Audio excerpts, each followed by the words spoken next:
people say I look like my dad.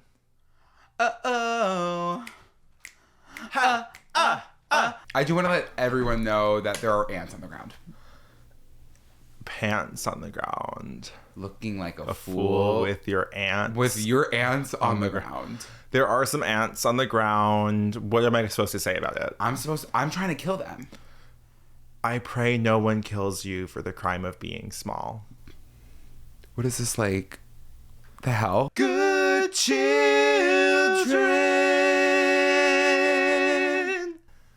Every time we do that, we summon the spirit of Mariah Carey into the space. Yeah. Hey guys, and welcome back to another episode of Good Children, the podcast where hosts Joe Hegyes and Andrew Muscarella reflect on our 22 years of friendship, growing up in the late 2000s, early 2010s, and all of the nostalgia, trauma, and road trips that go along with it. I love a damn road trip. I don't care what anyone says, like the best part of life is a road trip. It is. In all aspects. Absolutely. Because the thing is about a road trip, you get to sit for a while, but you also get to get out of the car when you want to stop. Isn't that beautiful?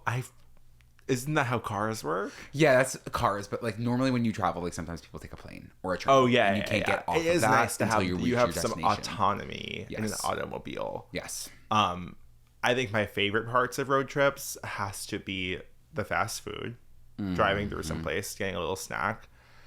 I enjoy I used to, as a kid, like bring like a comforter, like a full duvet, yes, a pillow, a few stuffed animals, an iced tea ready to go, getting in the car, and I would just make that my house. Yeah, it's your home for the next couple of hours. Yeah, doesn't matter how long that trip is. But you know what's so interesting about a road trip? It's like all bets are off. Nothing counts when it comes to food. Like you get anything and everything you want, almost to a point where you're like, I haven't eaten in weeks. And it's at any hour of the day. Like I feel like I'll eat breakfast, lunch, and dinner, breakfast, lunch, and dinner, breakfast, lunch, and dinner. And it's been 2 hours. Yes. You know what I mean? The cycle of the day is like so different on a road trip. Yeah, because like, time isn't real. Time isn't real because like the full day passes in an hour. Yeah, so you have all 3 meals. How long? What was the longest road trip you've ever done? Longest road trip I have personally ever done that I remember was only to South Carolina. Oh, so that was 16, 17 hours. Florida. I know you loved road trips. Because my mom has a fear of flying, so we would drive down to Disney, and it was like 3 days of driving, and it was really... It was always I personally loved it. I'll never forget one time I had a portable DVD player. I downloaded every season of Family Matters, the Urkel show. And I watched all... You were watching Steve? Every season of Family Matters on a road trip down to Florida. Shut up. Yeah, I really related to Steve Urkel. And please elaborate in what capacity. You know, like he was always dressed in vibrant colors. He was like the weird one who was Steve Urkel was very gay coded, right? 100%. Like he was a gay man. That was a gay man. Yeah, he was a gay man that like was like playing the dorky one. Yes. Yeah, but everyone was like Steve. I wonder if did Urkel lead into Nerd and Dork? Oh, it must have. It must have. This is my best friend, Nerd. And he is the best kid alive. Who's talking? My name is Dork. I come up with best ideas. Oh my gosh, this kid is my bestest friend forever. He might seem nerdy, but he's really gangsta. This backpack is so heavy. Phew! Sure takes a load off my shoulders. Anyway, I'm gonna call my best friend so he can come over and we can study together. Like my new contraption.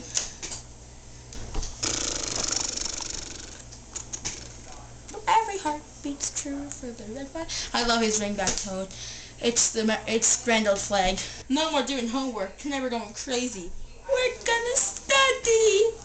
David, Orville, Roderick, Kirk. Initials Dork. The two have always been close friends and are inseparable. Dork always finds out fun stuff for them to do, and he will never cease to amaze Nerd. He'll always be coming into every episode, and you'll never forget him. Dork.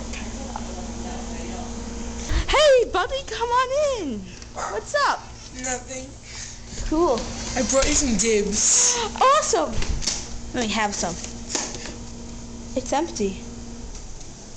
I know. Funny story.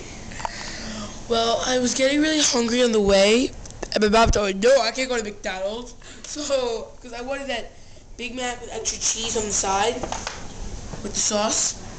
But my mom was like, no, because that's too fattening. So I was like, okay, let's go get him some dibs. Let's go get some nerds some dibs. And I was like, she's like, okay, dibs are good. So then she told me to get out of the car and start walking. So I was like, Mom, the dibs are obviously gonna melt. So, I just saved the dibs from melting and just ate them. So I saved the day. Yeah. I'm sure that syncs up to the road trip. Because that was a time where I was watching Family Matters nightly. Why? Oh, Nick at Night. It was Nick at Night. Nick at Night influenced. Nick at Night. It was Family Matters, and was also George Lopez. George Lopez. Everybody Hates Chris. I never saw Everybody Hates Chris. I think it would have actually changed my life. I know. Because I know that you think everybody hates Joe, but well, I'm sorry to bring that up. I'm sorry. But I felt like I needed to be Thank you for saying it. Touched upon. Yeah. But Everybody Hates Chris really did put a lot of things into perspective, and I also was in love with him.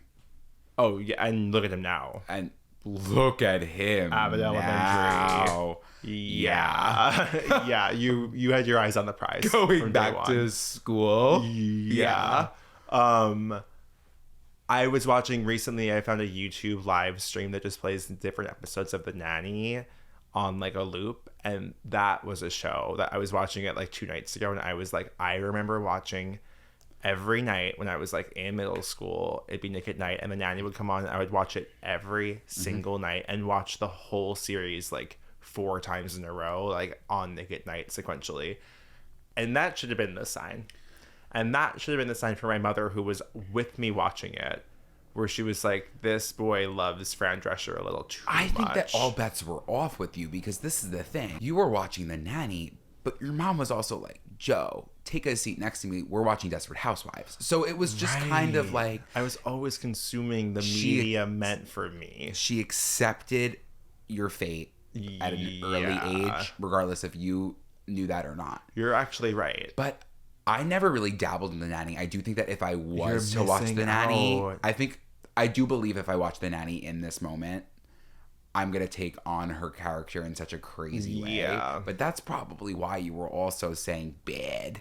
Well, no, I was saying bad because that's who I was. Parents. Yeah, that's my dad's voice, exactly. That's the Queen's, the Flushing Queen's accent through and through. What's Fran's?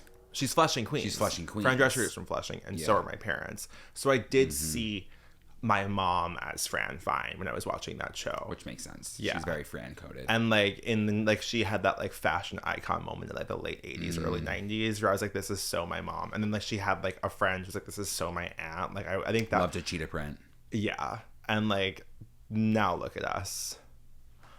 Oh my god, that's Fran. Speaking of cheetah print, the way that I would kill a person if it meant having the fashion touchstones of Fran Drescher in the 90s for people to look back on. And what's really scary is I do believe that's kind of doable. So you basically have said on the podcast that you would kill somebody. Well, I won't kill an aunt. You won't kill an aunt, but you'd kill a person. The Nanny, I think, led to Farmville Moms. But Samantha, she always had a better city than me. I know she's fake, but it was hard. It was hard to beat her. My city is better than Samantha. Oh. Do you know what I mean? So I think yes. Urkel, Nick at Night was very influential is what I'm realizing in this moment. Urkel created Nerd and Dork. Fran Fine created Deborah and Linda. Tom and Jeff. Hey y'all, it's me, Jeff. And I have Tom on the phone right now. Hi, Jeff.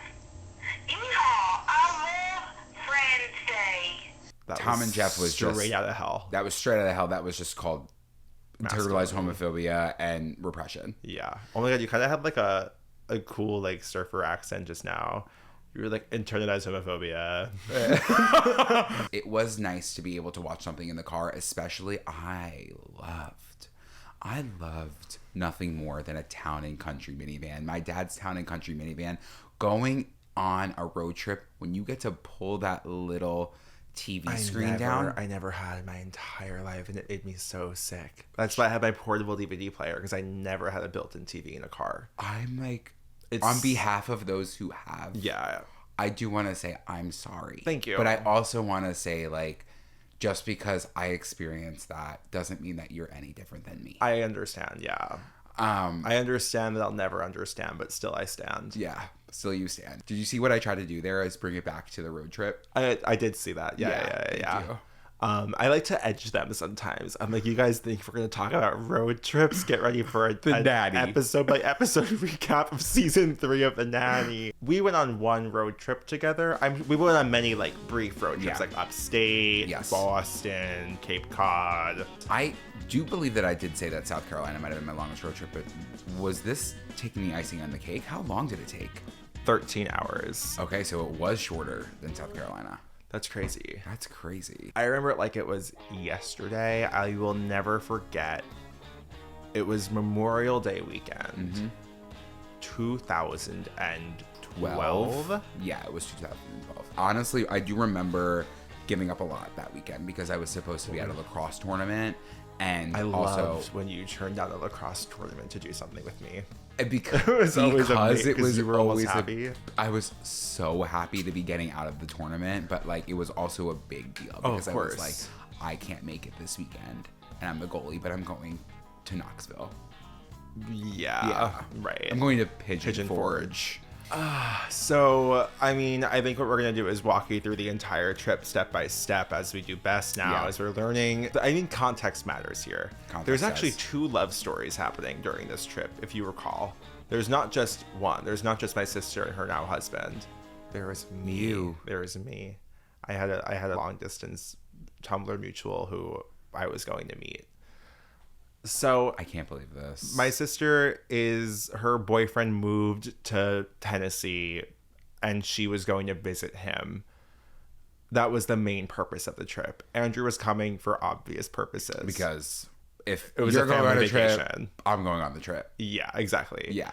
So my mom, my dad, me, Andrew, my sister, we're going down. On the low, I'm planning on meeting my Tumblr mutual because at this point, all of my friends were on Tumblr besides like Andrew and like 2 friends in real life. I honestly don't even know if I was cued into the fact that you had a friend. Yes, you were because that you had a friend. You were because you were in charge of content capture. I'll never forget it. And for me, when Joe says you're in charge of content capture, it is like it's not a good feeling. No, it honestly is. You're happy?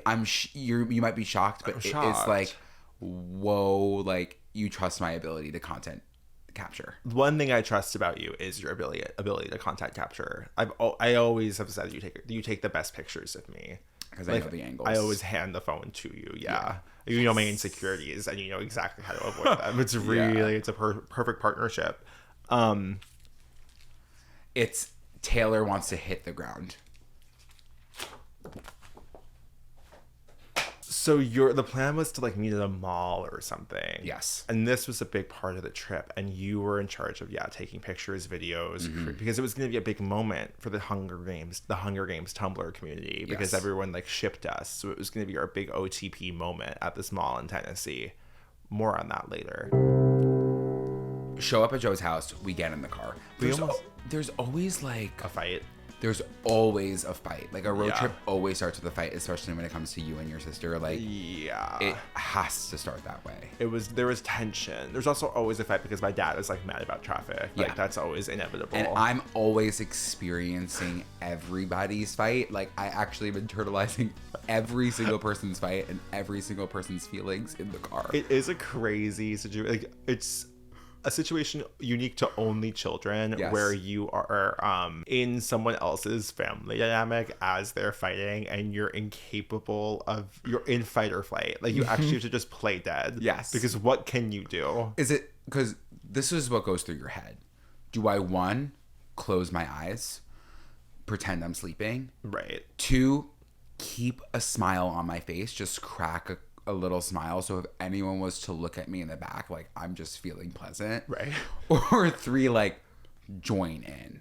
You know what I mean? I feel like often you were pulled in. I normally was pulled in either by you or I believe by your mother. Usually by Patty, yeah. And then it no longer came to me being pulled in. I then just joined. If your Yes. mom was fighting you or your sister You're or anybody, always on their side. always on her side. You know how to play the game, right? Yeah. You really know I know how to play my cards right. Yeah. And that's why you're still getting chicken cutlets. Yeah, That's how it works. exactly. I remember reading on the way down, looking for Alaska. I remember on my iPad, on my e-reader, reading Looking for Alaska for the first time on this trip. Yes. This was also the time that Instagram had just begun to boom. This was when we were both really big on Instagram for the first time. And I remember posting incessantly. And I remember posting screen pictures Yep. of my e-reader screen with quotes highlighted. And it was like from Looking for Alaska, like to my Instagram blurry picture from my Android. But I remember just being in a car surrounded by people who knew me and having to imagine my shock when Alaska died in Looking for Alaska. I had no idea it was coming, despite the whole book being like 10 days before, 1 day before, and then this girl being like, I'm suicidal. And I was shocked. And you were like, she dies. It really is so insane that like in the first 16 years of life, we've talked about it before, but we were experiencing grief on grief on grief, like losing loved ones via movies, television, books. Yes. But I won't forget, that was the first time I was ever introduced to John Green. Was in that car, right? Was in that car because you were like, I'm really looking for Alaska. So obviously my brain goes to, I want to read that. Looking for Alaska, if right? Joe's reading Looking for Alaska, but you also were really selling that book. I love to suggest someone does. You were something. like, she's suicidal. And you were like, I'm in. I was like, sign me up. I was like, she doesn't smoke cigarettes to live. She smokes them to die. And I'm like, what? Something about like the John Green effect on teenagers at that time was so... The greenification. It was detrimental to society. Yeah. Like, I remember speaking to someone who I thought was cool and them flat out saying like, well, I don't smoke these cigarettes to live. I smoke them to die. And I was like 16 being like, you're quoting John Green. Like, you know what I mean? I was like, this doesn't work. This doesn't work. Yeah. And that was also so me. I was like Margot from Paper Towns. I was like, this is like kind of me coded. Yeah. It's like, I'm going to run away to a barn upstate. That's why I think that like John Green meant a lot to you growing up, because it was like, it really was very you. Everything he wrote, I was like, this is so Joe. And it is like, it's really interesting because the way that we all collectively turned on John Green is nuts. Like, I don't know what did it. Like, I don't remember what was happening on Tumblr. I'm sure there was a very long call out text post that was what changed everyone's minds. Yes. But at this point, I don't remember. And so I actually want to give John Green more of his roses for what he did right. Because I do think at the end of the day, all of those books were really compelling and like had morals and had really interesting characters. Like, also like surprisingly so like well-written female characters. Mm-hmm. Looking for Alaska, The Fault in Our Stars, Paper Towns. Was that it? You're asking the... I mean, there was like Will Grayson, and An Abundance of Catherine, but I didn't read either of those. No, those were the top three. Those were the big three. Yeah, the big three. Did you read all three of those? That was the Moon, Sun, and Rising. Yeah. No, I didn't read all three. I only read Paper Towns and Looking for Alaska. You didn't read The Fault in Our Stars? No, I saw the movie. That's crazy to me. I know, because I feel like at that time I was like, the movie's already coming out, so like might as well just wait. Might as well just rip the Band-Aid off and see it, and then what is there to add? I guess that's a really good point. Did you see Looking for Alaska, the movie? It was a TV show. A TV show. I never watched it. Bad. I didn't watch it. It came out like too late, and it came out like a couple of years ago. Yeah. Yeah, I was okay with skipping that one. I honestly don't remember hating Paper Towns, that movie. I think I watched it on a plane. Okay. The Fault in Our Stars was the only one that I like read the book, saw it, and was like, everything about this is amazing. Like, I was obsessed. You were obsessed. Yo, I thought you said that you watched Fault in Our Stars in the I car, read it, but I read Looking for Alaska. Yeah. I think that while you were reading, my beats were on. Like, I was Beat beated it up. up. Like, Yeah. I was Nicki Minaj to the core. I was Yeah. like, if Nicki has a beats placement, I bought the beats. Right. And this was what? Roman's... This was Roman Reloaded time. Roman Reloaded. Yeah. I was Vava Booming. You were always Vava Booming. Yeah. You were truly a Vava Boomer to this day. Andrew gets to make the playlists at his new job, and when I tell you, today was easily the best workout best workout class I've ever gone to. Yeah. It was insane. The music. Can you just like give a little brief of some of the songs? I take a lot of pride in the music that I'm playing because I don't listen to a lot of current music, where I do, but I don't really listen to a lot of albums straight through, but I know the songs, and I know the songs I want to work out to. Today, starting class was Disturbia. It's going to be the full line. Oh, no, okay. No, I'll do some of the highlights. We did Disturbia. We did Dutty Love, which was the Sean Kingston Nicki collab. Ayo, Sean. You Mr. Kingston. That's Yeah. honestly, that's the best part of the song. What else was there? Oh, Jai Ho came on. Jai Ho came on. When Jai Ho came on, I think everyone in the room didn't know how to process. Yeah, you could tell that everyone was internally having a moment being like, is this the song from Slumdog Millionaire that they had the Pussycat Dolls sing? Yeah, multiple people came up to me saying, that was Nicole Scherzinger. But enough of the playlist. I just wanted to highlight Jai Ho. No, but you also had Can't Be Tamed. Oh, I did have Can't Be Tamed, but Can't Be Tamed was happening like as I was explaining what the workout It was surprising. which was so It surprising. got really loud. They couldn't They quiet turned that up. shit. They turned it up towards the end. They were like, for those who don't know me, I can get it. Be crazy. I was like, so you have a deadlift? Yeah, it was crazy. But if you're in Williamsburg and you want to come visit me, Yeah, I'm at Session.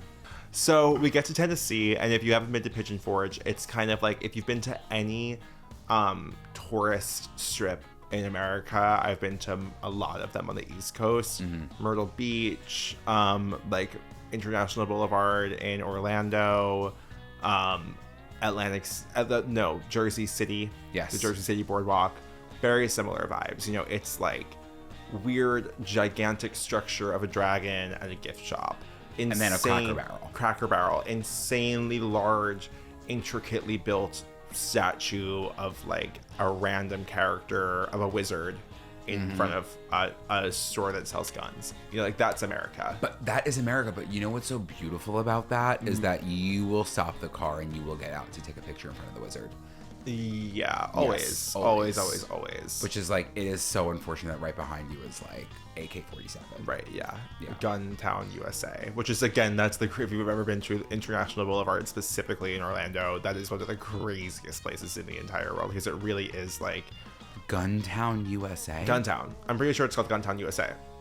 What do you mean? And it's like the motel from the Florida Project, Guntown, USA, Disney souvenir shop with the wizard, buy some orange juice, and then it's like another Guntown, and then like baby sea turtles for sale, and This then is like the problem. live shark exhibit. Like yeah, but there's something about like it's so American core. Like it's honestly like TikTok in real life. Like you're being overstimulated at every single glance. Yep. And Pigeon Forge is more of like a scaled down version of that. Yes. I just remember the Krispy Kreme. I was just about to say, Joe, like all I remember from that strip. No, I remember a lot of things from that strip, but the one thing that really stuck out to me was that red light at Krispy Kreme. Was the hot donuts now. I almost think that's part of the reason you came on the trip. Joe, It was the original Krispy Kreme. Of course I'm going to come on the trip if you're going to tell me, one, I'm going to do my research. If I'm going on a trip, I'm going to research the place. I say Pigeon Forge. I've never heard about that. First thing that comes up, Krispy Kreme original. What are you going to do? You're like, this is worth, Dad, this is worth skipping the lacrosse tournament. I have to go. Dad, I'm Guy Fieri and we're rolling out. I don't really remember the Krispy Kreme food itself. I do. I specifically remember it. I mean, obviously we got the glazed donuts. Right. I'm pretty sure it was a drive-through. It was a drive-thru. It was a drive-through because we were not getting out of the car. I think we went back a few times. Yeah, I mean, if we were there for about 3 days, right, we probably went... I think we went All 3 days, yeah. Yeah, I would say 3 times. Yeah. I will never forget the banana pudding that you ate. And we all, if you've listened to the podcast from the beginning, you may have heard the shit plate story. Do I not even tell the shit plate story, or should I just refresh quickly about what shit happened on If that you plate? could tell the shit plate story in 4 sentences, Okay. that would be amazing. I had a lot of banana pudding, which we all know that I have IBS and I can't process dairy well. I decided to, push myself to the limits. Then I got really, really sick and had to go to the bathroom. I shit so much in the toilet that I clogged the toilet, and it was so embarrassing, and we didn't have a plunger. What did I do? I put a shit on the plate and I walked it to the other bathroom. And I think that's really it. I think that was a good synopsis. I think that leaves viewers wondering a lot more, and thankfully the full story is available in some episode that maybe if I find it, it'll be linked. If you're watching YouTube, it'll be linked right here. Yeah. I think that's a really brave story to tell. And it was early on. In the beginning, we were like, how can we tell the most embarrassing, vulnerable stories that will permanently change the trajectory of our careers? And people are like, maybe you should keep some stories to yourself. Right. And I can fully recognize that. But when it comes to shit, we all do it. And we don't all put it on a plate. Yeah. So that's where the line is drawn, I think. I guess so. I guess you're right. What else happened on this trip? We went to the Titanic exhibit, and the Titanic is a very touchy subject right now. We're recording this as the submarine is still lost in the Titanic, and so we can't speak to what Joe happens briefed next. me on this morning. I do sometimes feel as if though you're my presidential cabinet. I was gonna say you're the president. Yes. And I'm like, here's what's happening. And I'm like, tell me, you're like, there's a submarine that's lost in the Titanic. And you're like, freaking there's out. a what? There's a who? Yeah, so it is a really touchy subject, but it was a great museum. The museum. I don't really remember much about the museum. Did we even go in it? No.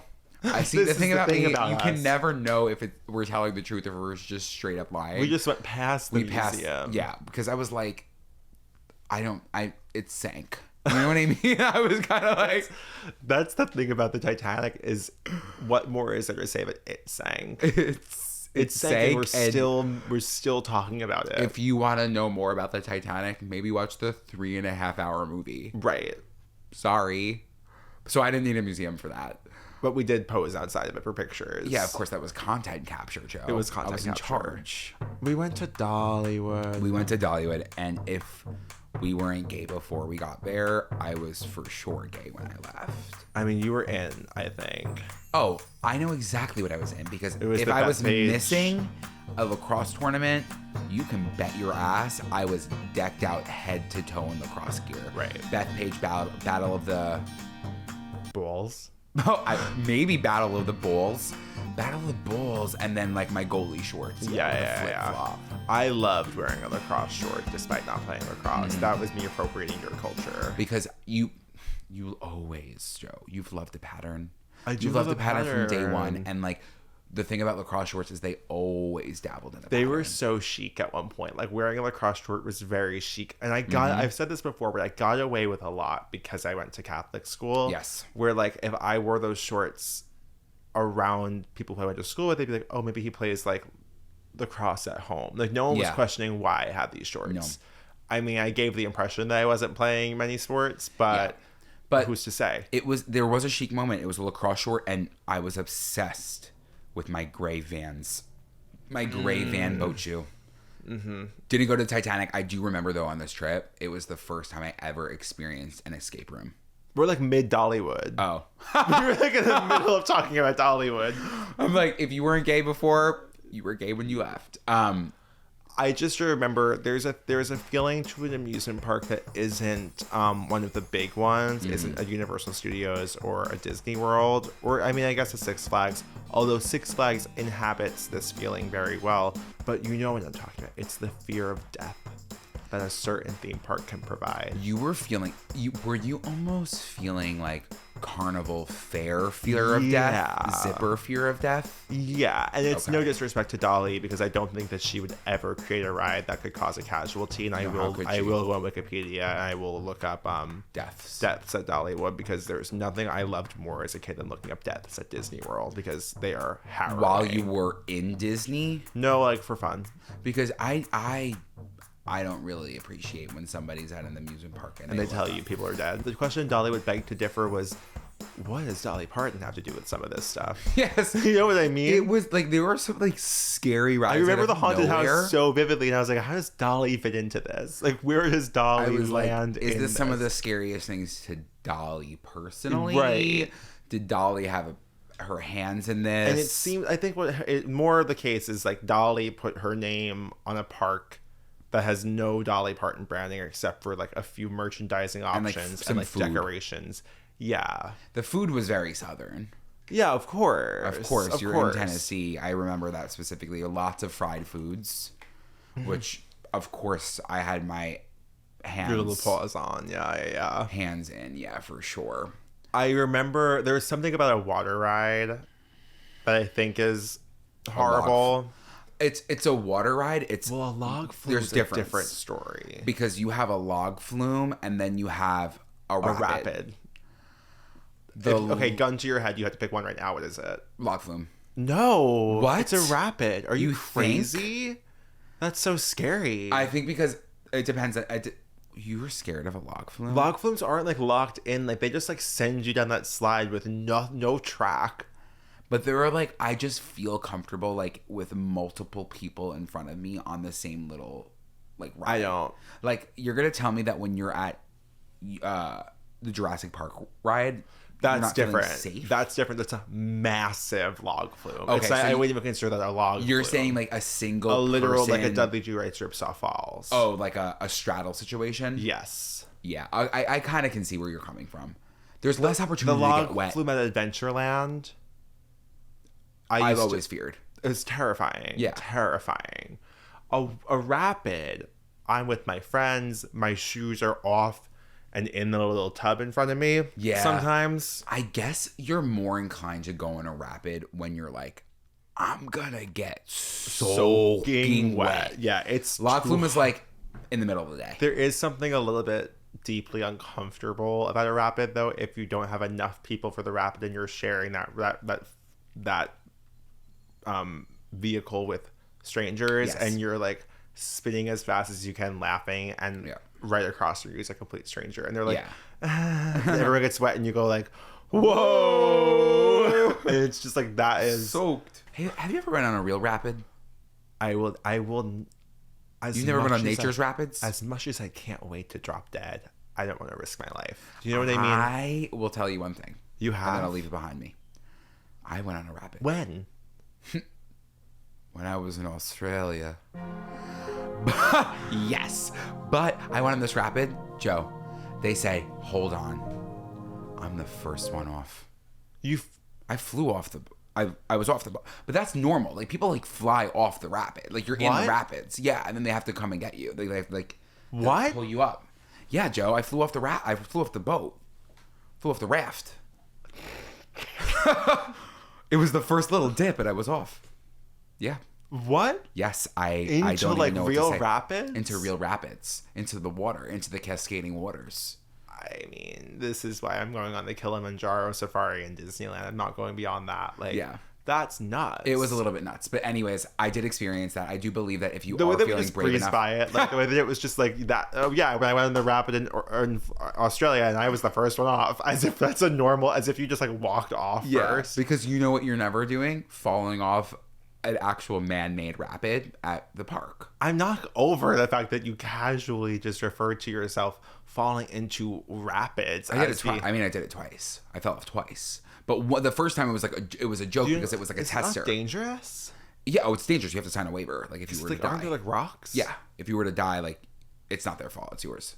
Well, I wouldn't blame them. It was the boat. It was the testing drop, and then I fell off, and then I fell off one more time. But it's like a joke. You're like laughing because you're going downstream with the boat or the raft. Yeah. It's beautiful though. You get to a place where it's calm and serene, and then you're off the raft and you're jumping off cliffs. It's dangerous, but you know what? Sometimes we're willing to live on the edge. I don't know about that. Yeah, well, I don't know. I know. It's just from Dollywood to Australia. It just couldn't. It was the pipeline. It's the natural progression of events. But you know when your shoes are wet post, like I remember like wearing Air Force Ones to Universal Studios time and time again in my life, going on the fucking Popeye's Yep. Ripsaw, whatever, Popeye's plume, soaking wet for the rest of the vacation. Going Squashing. Yeah. And with my wet shoes. I hate to make it a 4D experience, but you know when a shoe gets wet, that stench. It's you every day. It's me every single day, but can you Are you imagine? socked up? Yeah, I am. You're kidding. Whoa. Whoa. Don't look at the shade. I'm kind of shocked because I was about to say, like, there's no chance a sock is on. Yeah, I have an ankle sock Why on. don't you like a sock? I honestly, like, for me, it's just...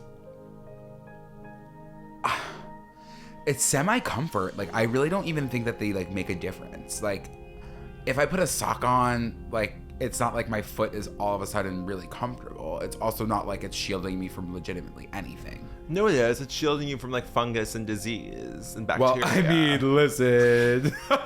I don't think the sock can prevent me at this point.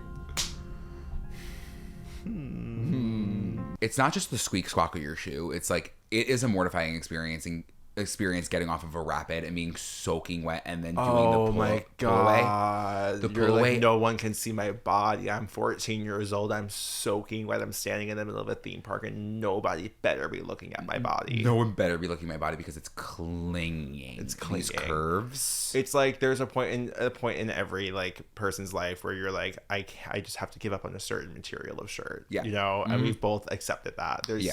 Me and Andrew walk into a store, there's a nice shirt, we both do that little pinch. You know that if pinch it's remotely like smooth to the touch, put it away. that thumb rub, like, you know exactly. Starchy, thick, heavy fabric at all times, like we are actually Mennonites. Which is actually kind of amazing. It's a money saver because what I've seen lately is that the athletic material, that thin shit that people put on their body, that's the expensive stuff. Oh, yeah. They're saying moisture wicking. Right. They're saying breathable. Yes. Well, I think don't that's all want to marketing. breathe. But yeah, Dollywood. But Dollywood, listen, we left Dollywood. It was a great experience. I never thought in my lifetime that I would be able to get to Dollywood, but I did. It was actually like almost a bigger deal to me getting to Dollywood than it would be to get to like the top of Mount Everest. I still think that it takes a cake, for sure. Dollywood. Over Mount Everest? Yeah, I think so too. Would you go to Mount Everest? Yeah, absolutely. What if I told you I did? I wouldn't even. I'd be like, oh right, I forgot you told me that. Yeah, I was like, I actually climbed Mount Everest, and then I actually ascended in or Australia descended from Australia. If someone offered you a free ticket on the submarine down to the Titanic, would you have said yes? No.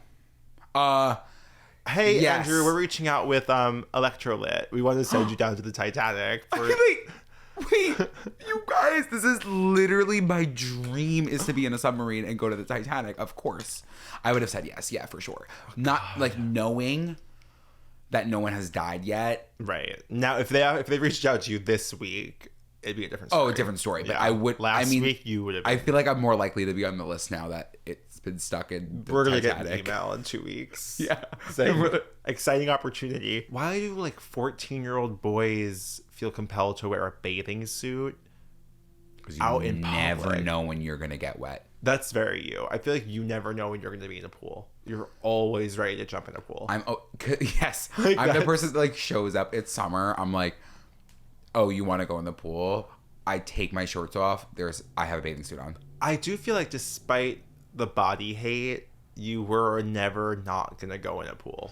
No, because I love to flip and I live to flop. A quick shirt off, jump in. It's And then can you get me my towel? Yeah, absolutely. No, it's actually a walk to the pool with your towel around your chest. Yeah, around the chest. Yeah, like a bra. Yeah, it's Yes. a bralette.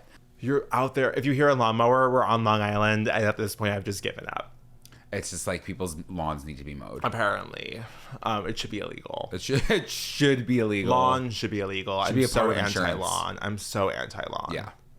I hate lawns. Why? Because it's like some like Victorian shit that's been carried into the 21st century. It's ridiculous. Don't you want to frolic?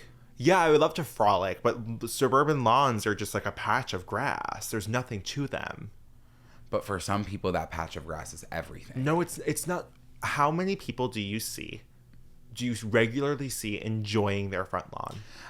You know what? Now that you bring that up, Never. it's the backyard. Yes. Just push the houses up onto the street almost. Or like let your lawn be let your front yard be nature. Like, put some trees in there. Leave your grass tall. Plant flowers. Like, plant fruit-bearing trees. Like, do something beautiful with that space instead of leaving it as a patch of grass. For what? For societal expectations? To fit a social norm? We have to grow out. We have to grow beyond the lawns.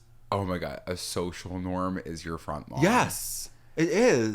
Okay. It is. No, joke. Because you see an untrimmed lawn, you're like, what's going on in that house? Is someone dead? It actually is the biggest form of judgment. It is. It's like, you're a pathetic, lazy piece of garbage if it's actually above. That's what you're thinking? The big moment's happening, you guys. I'm about to meet the love of my life on Tumblr. And unfortunately, I did kind of hype up the story. Me and Andrew we spoke internally before. And he said, well, you said there was more to the story. And there isn't. Because ultimately she pulled out of the meetup. Yeah.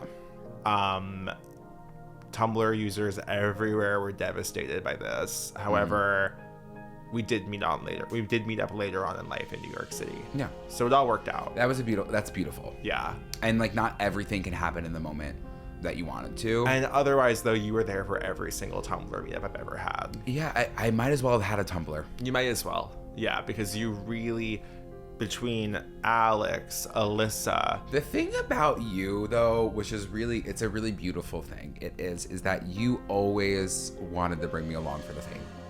Yes. It was, always. and that's just so beautiful. Like, as long as I've known you, I have been like, you should be in the spotlight. Yeah, and you really were like, I probably was featured on Tumblr. If not, I was meeting the people that you knew on Tumblr. Yes. Instagram, always. TikTok, anything I could. I was like, you need to be. You were talking to managers early on, saying, yes, you got to get Andrew on call. I was, and you weren't even doing anything. I was doing nothing, and I was like, you're missing out by not hiring. I was by in not signing sales. Andrew. Yes. You're like, Andrew needs to be. In retrospect, I'm like, they film. must have been like, what the fuck are you talking about? Who is this person? And like, no, you don't understand it. He's a once in a generation talent. You were taking production meetings, being like, no, you have to meet Andrew. He's the next big thing. Yeah. Well, I stand by it. Thank you. No, of course. Thank you so much. I do also remember on this trip, and it would be remiss of us to not mention it, and we might have mentioned it the first time, is like, this was also my opportunity to explore my gender. How did you know? You could tell that I was about to say gender? I knew that you were going to. It actually was. Yeah. I was joking. Yeah, it was definitely an opportunity, because when Joe's sister turns to me and says, Andrew, like, maybe you should try on my like crop top and like my skirt and my shoes. Wait, why did she even ask? Did she ask or did I ask? I don't think that she asked. I think it may have been a me and you situation. Yeah. Where I was like, Andrew, you should put on these clothes. And I was like, wait, do you think I'm going to fit? To last week's episode where you were like, if someone tells me to do something, I'm going to do it. It was that. I was like, yeah, put on Amanda's skirt. And I put on the skirt. And I think it was a Jack Daniel's shirt. There was a Jack Daniel's shirt. And I did willingly bring a lime green YOLO hat, a hashtag YOLO hat. YOLO. Because I YOLO. And I mean, that, again, the chokehold that YOLO had, it was, I don't even want to talk about it. That's the motto. That was the motto. I had a YOLO hat on. I had the skirt on. I had Amanda's like flip-flop wedge. Like a platform. Which my foot shouldn't have fit. My foot should not. Your body shouldn't have fit in these clothes. No, they should. But I wasn't even. It didn't even look like it was pushing limits. No, it looked like it fit like a glove. It was tailor made for you. Tailor made and photo shoot. I feel like that's another experience where, like, I mean, more so when you're younger as a gay kid, but like getting dressed up in your sister's clothes, like, and like having her friends be like, "Oh my god, so like, cute, so cute." It's like, no, you don't get it. I'm living for this fantasy. Yes. Like what you don't realize is like, I know I'm stunting, like, and like I feel really confident. So and you did look really confident in those pictures, like.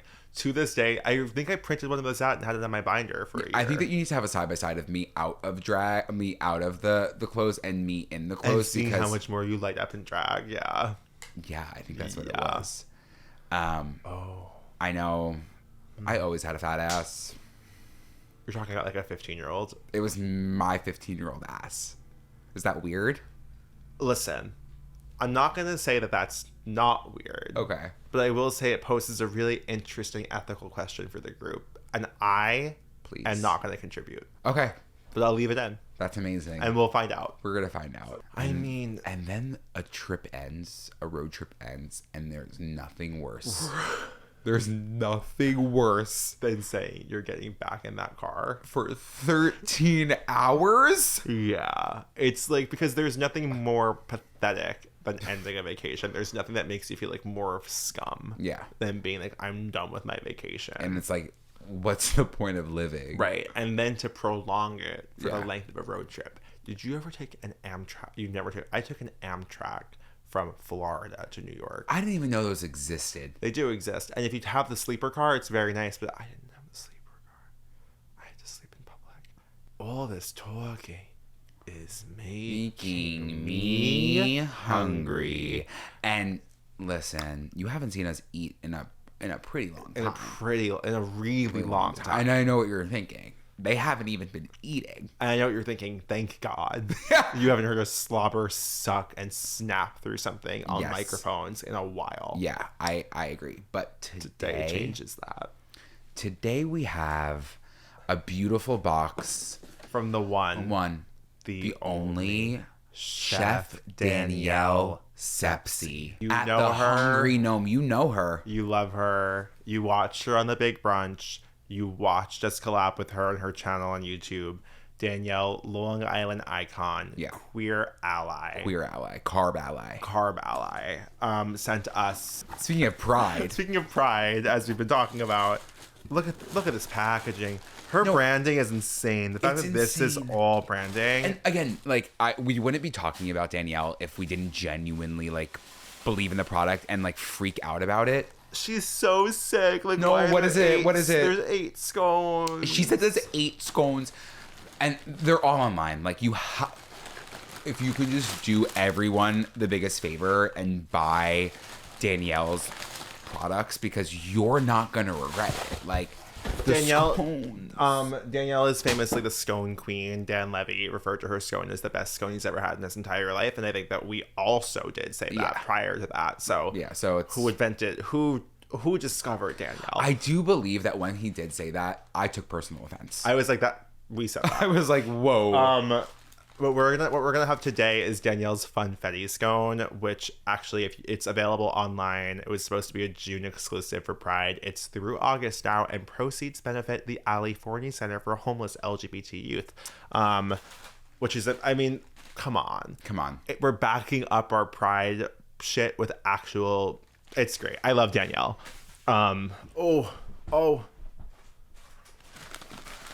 I'm so excited because there's nothing better than a funfetti. No, there isn't. And I'm happy that we live in a world where funfetti can also represent pride. I'm gonna throw up. The smell. No, what? I didn't know it was gonna be glazed. I didn't know there was gonna be an icing. No, I can't wait to get another one of these. I wish it was warmed. I wish it was warmed in the oven. Oh my god. Oh my god. No, I actually I don't know what to say, Joe, because nothing could have prepared me for what it was. It is so genuinely one, it's not too sweet. 2, it's so incredibly soft and it's flaky. It is like a rainbow sprinkle cookie. Yes. But thick. The thickest thing you've ever seen. Oh my god. We urge with complete sincerity to place an order from the Hungry Gnome. Like, Danielle is actually doing things I've never seen done before. No, you need to get the scones. You need to get her cookies. You need to get the biscuit. The rosemary biscuit. The rosemary biscuit changed our lives.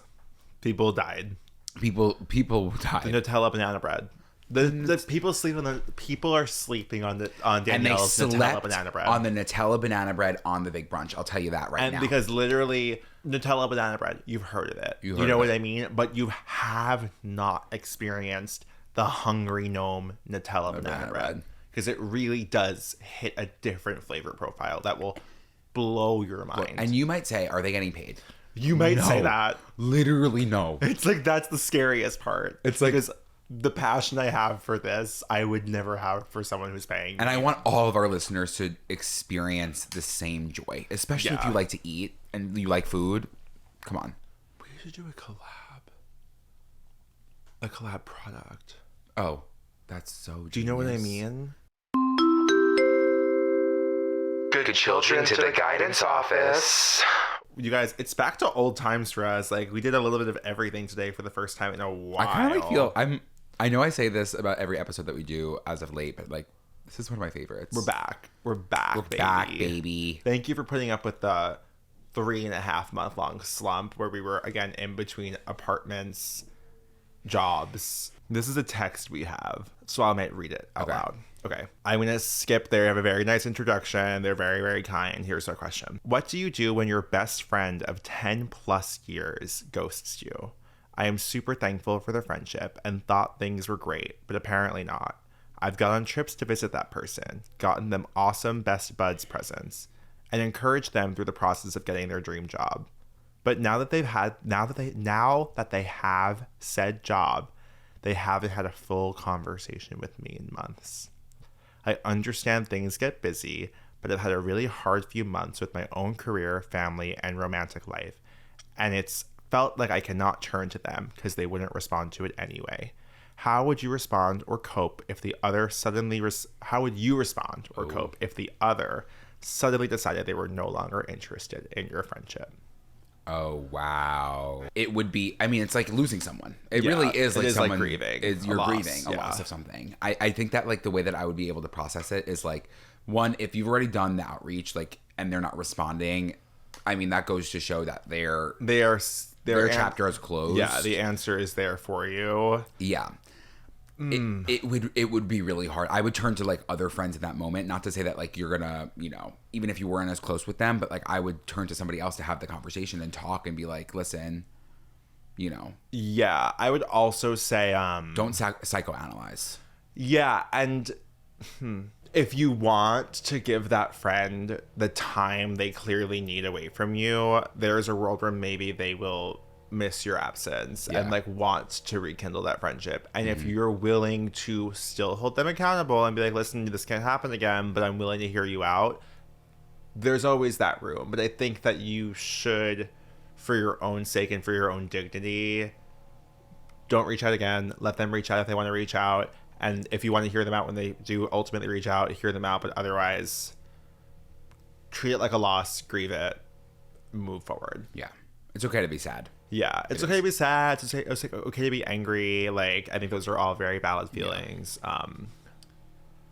And that's our tea. That's our tea for you. Thank you so much for listening to me, Andrew, and the lawnmower. Yeah, thank you. It feels really right. good. You know what to do. We have to wrap this episode up because if not, there's going to be an there's emotional so many breakdown. noises happening. So you know what to do. Like, comment, subscribe, do your homework, follow, rate, review, follow. You know where to find us. Good Children Pod across all platforms. I'm on Instagram at Andrew Muscarella. I'm posting reels now. And I'm on TikTok at Andrew_Muskie. I'm almost at 10,000 followers. Amazing. I'm on Instagram at Joe Hegyes, and I'm on TikTok at Be Quiet Joe. And you can find us, did you say already, at Good Children Pod. Thank you so much for tuning in. We will see you next week. And don't forget to subscribe to our Patreon, where we post new episodes weekly. It's just $7. Life is a highway. I want to ride it all night long. If you're going my way, I want to ride it all night long. That voice crack. Whoops. I didn't hear it. Thank you. I was so focused on my own. Yeah, I know.